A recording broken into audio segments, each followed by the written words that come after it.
Hello students, आज ये मेरा लेक्चर नंबर 6 है। इसमें हम अब नेक्स्ट क्वेश्चन की तरफ बढ़ रहे हैं। तो पहले मैं 6 क्वेश्चन करवा चुका हूँ। पहले के लेक्चर्स आप देखेंगे, वहाँ आपको मेरे सारे क्वेश्चंस मिल जाएंगे।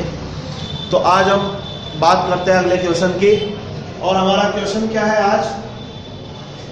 ए variable plane passes through a fixed point ABC। यानी कि एक प्लेन है, एक वेरिएबल प्लेन है, वो एक फिक्स पॉइंट ABC से पास आउट होता है and curves the coordinate axis at A, B and C। और ये जो वेरिएबल प्लेन है कोऑर्डिनेट एक्सिस को कहां पर इंटरसेक्ट करता है?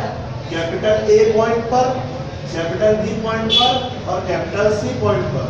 कोऑर्डिनेट एक्सिस को इंटरसेक्ट करने का मतलब क्या है? ABC पर इंटरसेक्ट करने का मतलब क्या है कि ये जो प्लेन है हमारा कोऑर्डिनेट एक्सिस यानी कि एक्स एक्सिस को A पॉइंट पर इंटरसेक्ट करता है, Y एक्सिस को B पॉइंट पर इंटरसेक्ट करता है और Z एक्सिस को C पॉइंट पर इंटरसेक्ट करता है। तो पहली चीज तो हमारी हो गई ये कि एक वेरिएबल प्लेन है। ये वेरिएबल प्लेन एक फिक्स पॉइंट ABC से पास आउट होता है और कोऑर्डिनेट एक्सिस को कैपिटल A, कैपिटल B और कैपिटल C पॉइंट पर इंटरसेक्ट करता है। आगे की चीज क्या है? शो दैट, यानी कि हमें प्रूफ क्या करना है? The locus of the centre of the sphere, यानी कि स्फीयर के सेंटर का लोकस क्या होगा? Is A upon x plus B upon y plus C upon z is equal to 2। तो नेक्स्ट हाफ पार्ट की वापस से बात कर लेते हैं। क्या कह रहा है ये? Show that the locus of the centre of the sphere OABC is A upon x plus B upon y plus C upon z is equal to 2। तो लोकस के बारे में जस्ट मैंने इससे पहले वाले लेक्चर में भी बात कर ली है कि लोकस क्या होता है। और लोकस हमें यहाँ किसका लेना है? स्फीयर के सेंटर का। तो हम बात करते हैं पहले फर्स्ट पार्ट की।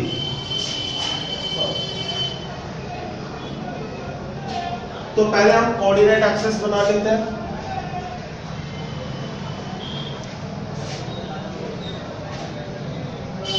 ये मान लिया ये एक्स एक्सिस है, ये मान लिया हमने ये वाई एक्सिस है, ये मान लिया हमने ये जेड एक्सिस है। तो वेरिएबल प्लेन के बारे में क्वेश्चन में क्या कहा गया है कि कोऑर्डिनेट एक्सिस को कहां पर कट करता है? A, B, C पॉइंट पर। तो मान लिया एक्स एक्सिस पे ये वाला पॉइंट क्या है? Capital A। वाई एक्सिस पे ये वाला पॉइंट क्या है? Capital B। और Z एक्सिस पे ये वाला पॉइंट क्या ले लिया हमने? Capital C। ये हमारा क्या हो गया? ओरिजिन।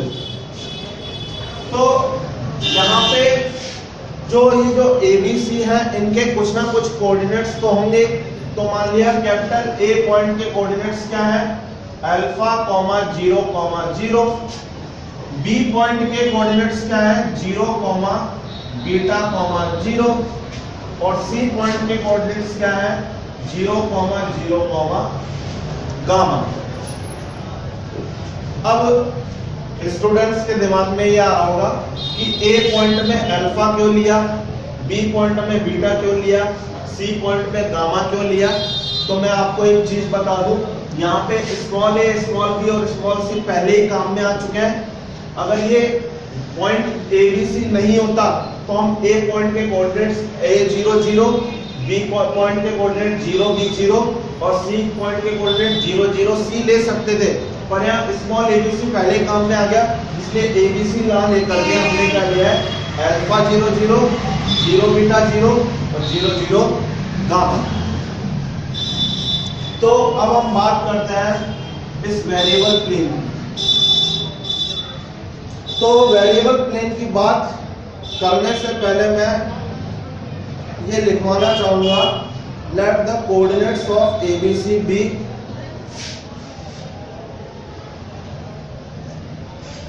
let the coordinates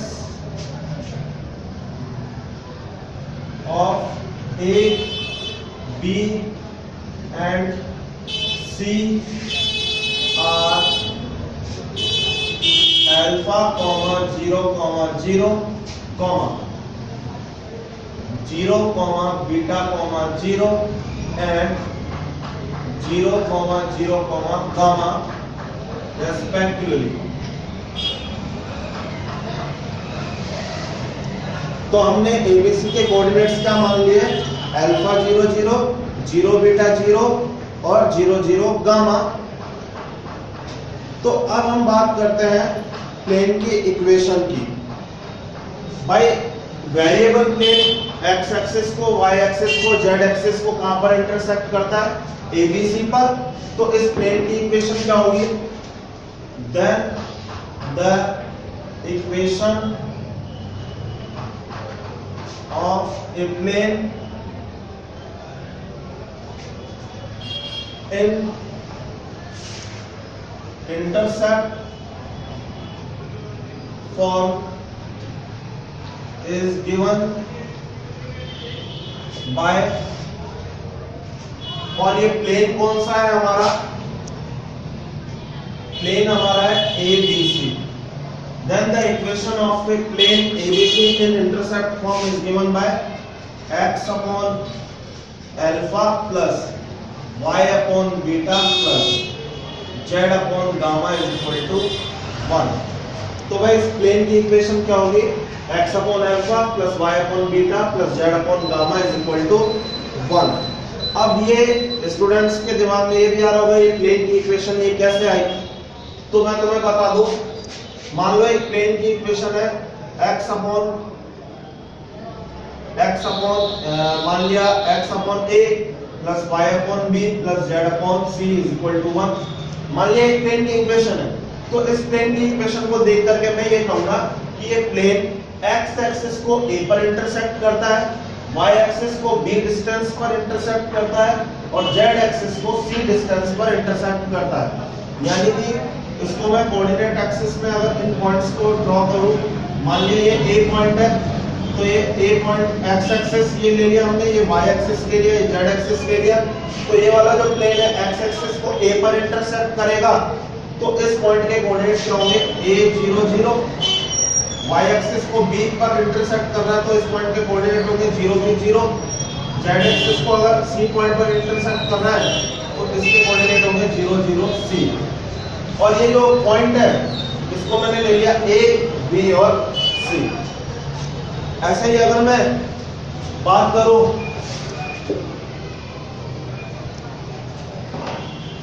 मान लो एक प्लेन है x/2 plus y/3 plus z/4 is equal to 1। ये प्लेन है। इस प्लेन को अगर मैं कहूं कि ये x एक्सिस को, y एक्सिस को और z एक्सिस को कहां पर इंटरसेक्ट कर रहा है, तो हम इसको देखे कहेंगे कि ये x एक्सिस को 2 डिस्टेंस पर इंटरसेक्ट कर रहा है, y एक्सिस को 3 डिस्टेंस पर इंटरसेक्ट कर रहा है, z एक्सिस को 4 डिस्टेंस पर इंटरसेक्ट कर रहा है। तो ये अगर मैंने ले लिया x एक्सिस, ये y एक्सिस, ये z एक्सिस, x एक्सिस को 2 पर इंटरसेक्ट कर रहा है तो इस पॉइंट के कोऑर्डिनेट होंगे 2, 0, 0। y एक्सिस को 3 पे इंटरसेक्ट कर रहा है, इसके कोऑर्डिनेट होंगे 3, 0, 3, 0। z एक्सिस को 4 पर इंटरसेक्ट कर रहा है तो 0, 0, 4। और ये प्लेन क्या होगा? ये होगा। इस प्लेन को हम इस प्रकार से ड्रॉ करेंगे।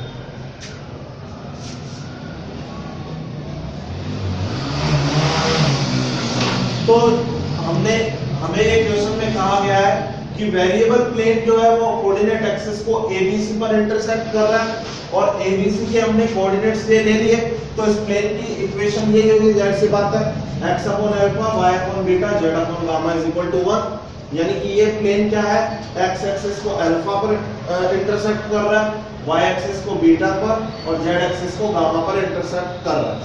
अब दूसरी बात इन्होंने प्लेन के बारे में क्या कहा है, वेरिएबल प्लेन के बारे में, कि ये variable plane passes through a fixed point ABC, यानी कि ये वेरिएबल प्लेन एक फिक्स पॉइंट ABC से पास आउट होता है। तो ये जो वेरिएबल प्लेन है हमारा, ये ABC से पास आउट हो रहा है, तो हम लिखेंगे since it is given that variable plane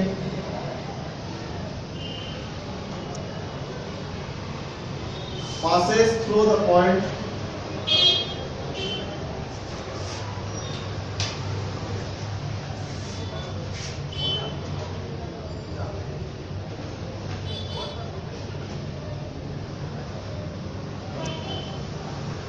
A, B, C, then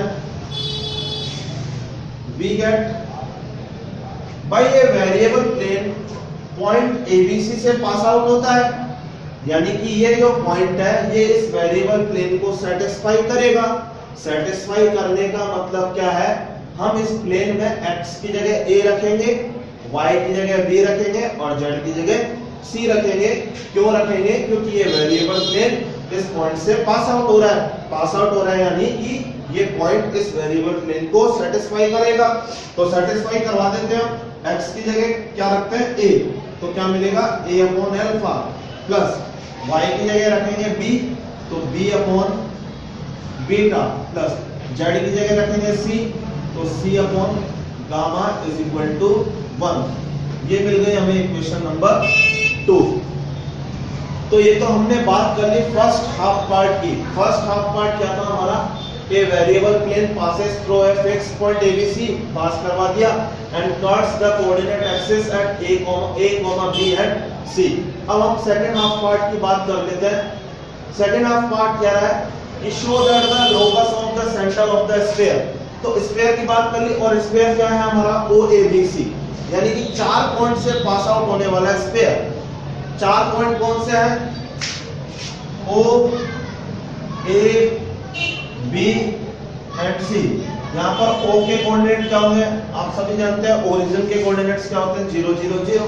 तो ये मैं पहले के लेक्चर में भी बता चुका हूँ कि इन चारों पॉइंट से पास आउट होने वाले स्फीयर की इक्वेशन क्या होगी। मैंने कहा था पहले भी कि ये एज ए रिजल्ट अपन आगे के क्वेश्चंस में यूज में लेंगे। तो हम स्फीयर की इक्वेशन निकाल रहे हैं अब। Now the equation of sphere passes through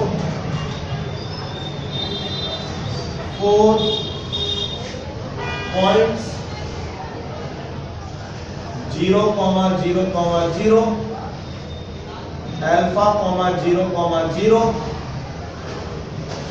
0, beta 0 and 0, 0, gamma is given by इन चारों पॉइंट से पास आउट होने वाले स्फीयर की इक्वेशन क्या होगी, x square plus y square plus z square minus alpha x minus beta y minus gamma z is equal to 0। तो इसको हमने इक्वेशन नंबर दे दिया 3। तो ये तो बात कर ली हमने स्फीयर की। अब क्वेश्चन में क्या कह रहा है, स्फीयर का सेंटर। तो मान लिया स्फीयर के सेंटर के कोऑर्डिनेट्स क्या है, let FGH be the center of sphere 3। Equation number 3 में जो स्फीयर है हमारा, मान लिया उसके सेंटर के कोऑर्डिनेट्स क्या है, FGH। देन तो भैया F बराबर क्या होगा, अल्फा बाय 2, G बराबर क्या होगा, बीटा बाय 2 एंड H बराबर क्या होगा, गामा बाय 2। ये कैसे आई वैल्यू, क्योंकि हम जनरल इक्वेशन ऑफ स्फीयर से जानते हैं कि स्फीयर का सेंटर क्या होता है, -u -v -w, और यहाँ वैल्यूज क्या है इनकी, alpha by 2, beta by 2, gamma by 2। तो भाई हमने सेंटर के स्फीयर के सेंटर के कोऑर्डिनेट्स FGH माने, तो F की वैल्यू क्या होगी, अल्फा बाय 2, G की वैल्यू होगी बीटा बाय 2, H की वैल्यू होगी गामा बाय 2। ये सेंटर -u -v -w क्यों होता है, कैसे होता है, ये आगे पहले के मेरे लेक्चर्स आप देख लेना, उसमें समझ में आ जाएगी ये चीज। तो भाई यहाँ पे सेंटर की कोऑर्डिनेट्स मैंने मान ली FGH, तो यहाँ से FGH की वैल्यू आ गई मेरे पास ये। यहाँ से अगर मैं अल्फा की वैल्यू निकालूं, अल्फा बराबर आएगा 2F, बीटा बराबर आएगा 2G एंड गामा बराबर आएगा 2H। इसको दे दिया इक्वेशन नंबर 4। अब मैं क्या कर रहा हूं, अल्फा बीटा गामा की वैल्यू उठा करके मैं इक्वेशन नंबर 2 में पुट कर रहा हूं। तो put these values of alpha, beta and gamma from equation 4 in equation 2। मैं क्या कर रहा हूं, अल्फा बीटा गामा की वैल्यू उठा करके इक्वेशन नंबर 2 में पुट कर रहा हूं। तो जैसे ही मैं इक्वेशन नंबर 2 में पुट करूंगा तो मुझे क्या मिलेगा, a अपॉन अल्फा, अल्फा की वैल्यू आ गई हमारी 2F, तो ये आ गया 2F plus b upon beta, beta की वैल्यू है 2G, तो ये आ गया 2G plus c upon gamma, तो गामा की वैल्यू है 2H, तो ये आ गया 2H is equal to 1। implies that a upon F plus b upon G plus c upon H। तीनों में से मैंने क्या किया, 2 कॉमन लेके 2 को वहां ट्रांसफर कर दिया, ये आ गया बराबर में 2। Equation number 5। तो हमें क्या करना है, अब ये कह रहा है show that the locus of the centre of the sphere OABC। ये तो स्फीयर की इक्वेशन है। कौन से स्फीयर की इक्वेशन है ये, जो कि चारों पॉइंट से पास आउट होता है, OABC। या गया स्फीयर हो गया ये OABC, इसका सेंटर हो गया ये रहा FGH, उसके लोकस की बात कर रहा है, तो ये रहा FGH। ये क्या है, सेंटर किसका, स्फीयर का। तो स्फीयर के सेंटर के लोकस की बात करें तो स्फीयर के सेंटर का लोकस का मतलब FGH की जगह मुझे क्या पुट करना पड़ेगा, एक जनरल पॉइंट XYZ। तो लोकस क्या होगा, यहाँ हमें क्या करना पड़ेगा, F की जगह X पुट करना पड़ेगा, G की जगह Y और H की जगह Z। तो हम यहाँ लिखेंगे so that locus of center of sphere is A upon X plus B upon Y plus C upon Z is equal to 2, which is the required result। तो जिसको भी मेरा ये लेक्चर पसंद आया, मेरे चैनल को सब्सक्राइब कीजिए और आगे आने वाले वीडियोस के लिए आप सब्सक्राइब करेंगे और ज़्यादा से ज़्यादा मेरे लेक्चर्स को शेयर कीजिए। Thank you.